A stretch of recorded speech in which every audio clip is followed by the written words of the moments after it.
Mic check, mic check. Mic check, mic check. Okay, our mic is Mic check, right. mic check.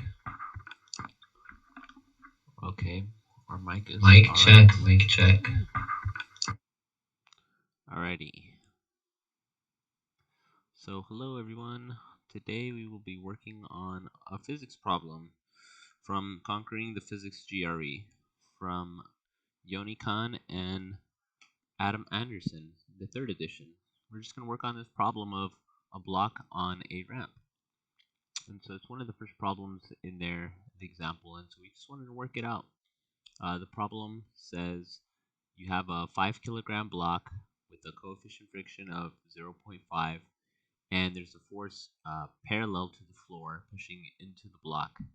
And what they want to find out is what is the acceleration occurring on the block. Is it moving up with a square root of 2 meters per second?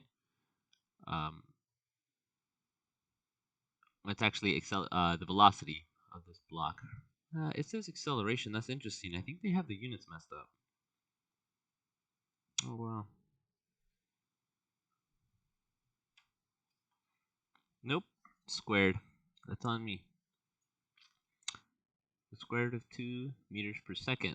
See, and that's why we check units. This lets us know whether we're right or wrong. Okay, and so we want to find out the acceleration on this block going on. Is it going up or down square root of 2 meters per second, or up or down 5 times the square root of 2 meters per second, or if it's going down 25 and the square root of 2 meters per second squared. And so the interesting part is usually with this exam, you don't have much time to figure this out. We're going to try to take our time with this first few examples, and later on we'll try to figure these out for speed and try to get the techniques down. So one thing we want to recognize right away is that we want a good coordination system to work with. So we'll actually make the direction normal to the block, y direction, and the direction parallel to the slant of this, the x direction. The reason why we do that is because it makes the normal to this block the y direction, and whether the box has an acceleration moving up or down is going to be dependent heavily on this. But let's see what it actually wants in terms of the acceleration. Which of the following is the closest acceleration of the block? Yeah, all it says is the acceleration of the block, so I think it's just acceleration total. And if we can see, this block is not accelerating in this coordinate system in the y direction. We're assuming that this block isn't sinking into the block, or it's not flying up. It's just staying along here. So whatever answer we get in the x direction for the force is exactly what we want. And so we break this down into the sum of the forces. So we use one of Newton's laws, the sum of the forces, okay? And what we know is that there's some acceleration. So we should say this is ma. We're trying to solve for this acceleration in this x-coordinate direction, right? The sum of the forces right here are composed of the force in this direction based on this push, which in this case is going to be 45 degrees as well. And we also recognize that there is a gravitational force. And so we want this component as well. This will be 45 too. And so we know that the force total of this of gravity is negative. So negative g, and this is going to be times, and so what direction do we want? We want this part. This force, no, we actually want the force in the x direction. And so based on SOHCAHTOA, we're going to want to get the sine direction. Sine of 45. And so gravity is actually pulling this back. What we could recognize is that this force pushing inward, we want this component.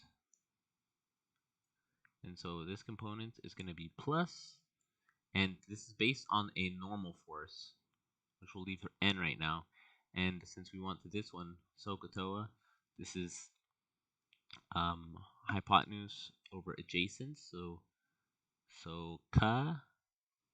So let me write that down. SOHCAHTOA. And so what this tells us is adjacent and hypotenuse. So we actually want to use cosine.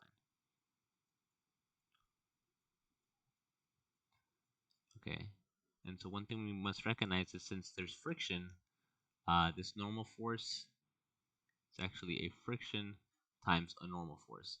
And this normal force is actually going to be dependent on the gravitational pull inward as, well, what's actually, we got to take a step back.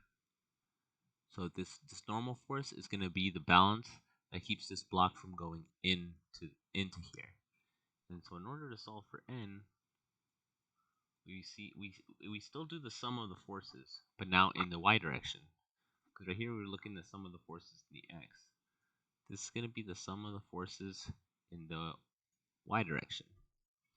And so this is actually going to be, we want to erase this. The sum of the forces here is going to be the normal force, which is here, which is going to be the total force here, n. And we know that since this block isn't flying, this is equal to 0. What are the total forces? It's going to be the force of the block pushing back, n, minus this now. So now it's the mg component of gravity in the opposite direction. And so this is going to be SOHCAHTOA. This one actually should have been cosine. And so it's important to continually check your work. The reason why I added the SOHCAHTOA here, but we have the hypotenuse, and this is adjacent as well. But now the force going in this way is the opposite. And so this one minus, it's going to be mg sine, since we're looking at the opposite, 45. And then this is going to be this isn't the normal, but this will be the y component of this force. And this is going to be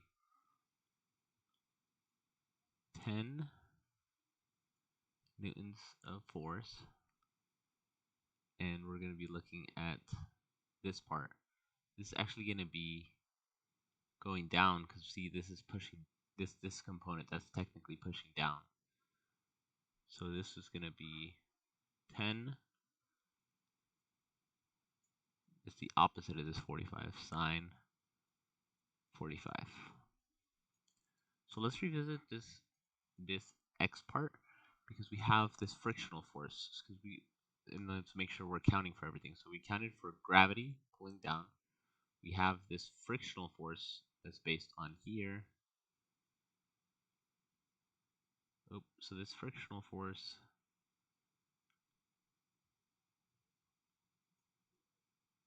actually will not have this part. I combined two steps. So this is actually the friction is purely based on this normal force and this frictional force. So this is just friction overall. And that's going to be against the direction that we're pushing in. So this, if we consider this the direction, this will be a minus.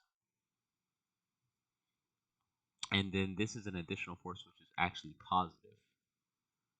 And so this is going to be the 10 newtons of force. And this is where we get our SOHCAHTOA.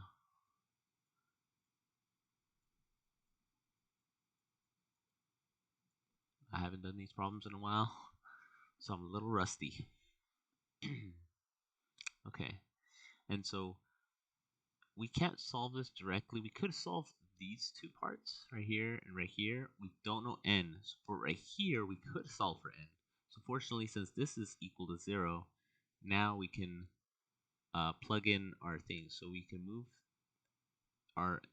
add these two to this side, and now you get N is equal to M. We're supposed to start plugging in values.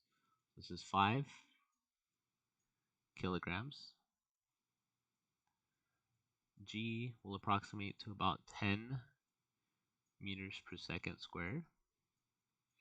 The sine is going to be, sine of 45 is square root of 2 divided by 2 minus 10 is the square root of 2 over 2. And so now, if we work all this together, we get right here, this is 50 divided by 2, so this is 25 square root of 2 minus, so 10 divided by 2 is 5 square root of 2. What we get here, this is 20 square root of 2, and is equal to 20 square root of 2 kilograms meters per second squared, which is equal to newtons, which is also an N, so I probably shouldn't have used normal force. We'll leave it like that for now. So now that we have this N here, we can plug in all the values for here.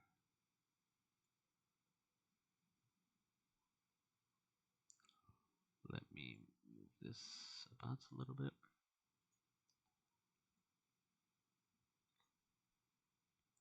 Okay, and so this summation, which remember we're trying to solve for this M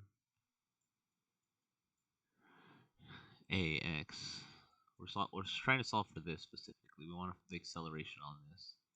So this is minus, this is 5 for the M right here. The G is 10. And then we have the cosine 45, which as well is the square root of 2 over 2 minus, so the mu was given at 0.5 times N, which is 20 times the square root of 2 plus 10 square root of 2 over 2. And so let's work all this out. We will get minus, this is 5 times 10, which is 50 divided by 2 is 25, minus 25 times the square root of 10 minus, and then so this we're dividing 20 by half, which will give us 10 the square root of 2, and then we look at this and we get plus 10 divided by 2, which is 5 the square root of 2, and nope, the square root of 2 would cancel out.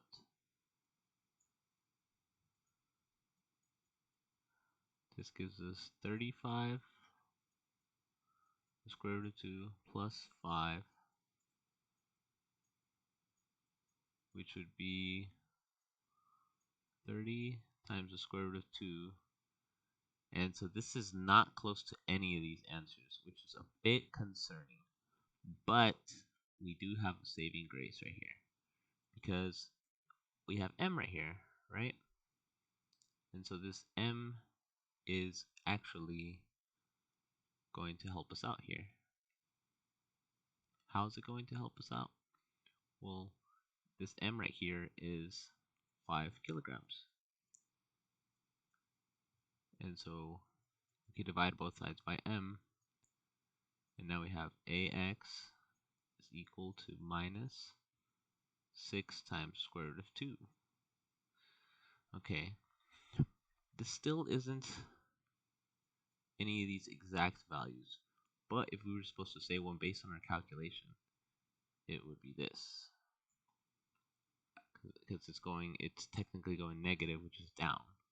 So let's double check our work, because there were a lot of problems, and this is actually a useful skill for us to have. It's like, does this make sense? Okay, so we first wrote down the sum of the forces.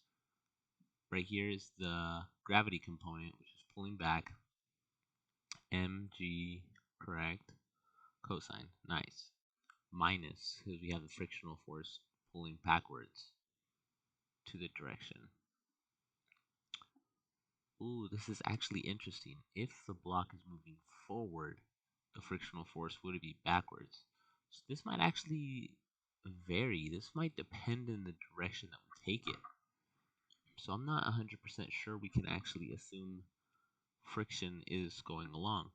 This sign is actually going to depend on direction. This could be a lot, because if we look at the normal force, it's not trivial. And according to this calculation, this block is moving backwards. So maybe this frictional forces could be positive, because if this block's moving backwards, then this should actually be plus.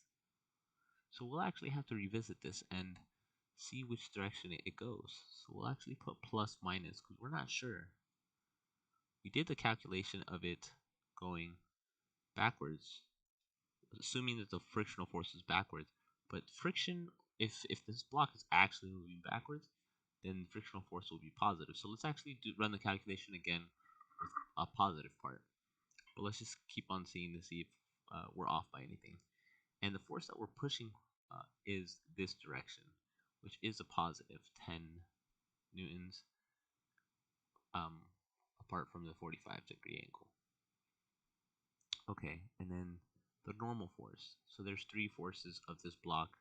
The normal force of this sled, or this slant, keeping the box up, right? That's fine. And minus the gravitational force being pushed down. That's fine.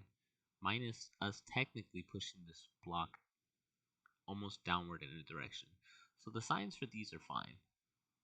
Let's see, the normal force we said is equal to each of these parts, which is 25 times the square root of 2 makes sense. Then 520. Yeah, so our normal force calculation looks correct. So the only part where we could probably have a hiccup here is this part with this normal force, where we assumed that originally it was going backwards. But now we're going to assume it's going forward. And so if we change this to a plus, let's see what that does. So we do our calculation here. We have 25 this. Let's say if this is a plus now. How does it change the calculation? We have minus 25 plus 10. So this is actually 15 now plus 5. So it's actually going to be minus 10. And so if we do the minus 10 and divide by 5, we actually get AX is equal to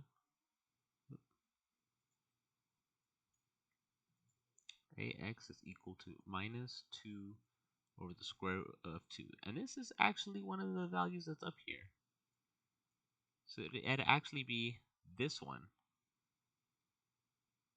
So this was pretty neat, and kind of seeing that we got a wrong answer because we made a bad assumption up here.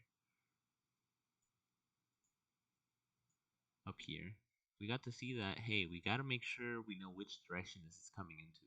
So we know for the future, and so this is why we wanted to take this one a little slowly, is, hey, we can't make certain assumptions about the frictional forces. We need to get this correct from the beginning. And so for us personally, if we were just to take this exam free ball, we would have made a lot of mistakes. We didn't have our forces together. So the next time we work on this, we'll get it much quicker. And we'll work another problem like this out later. But I might just call this a night for now. And thank you for any of you who joined or who decided to watch this later. Alright, good night, and y'all take care.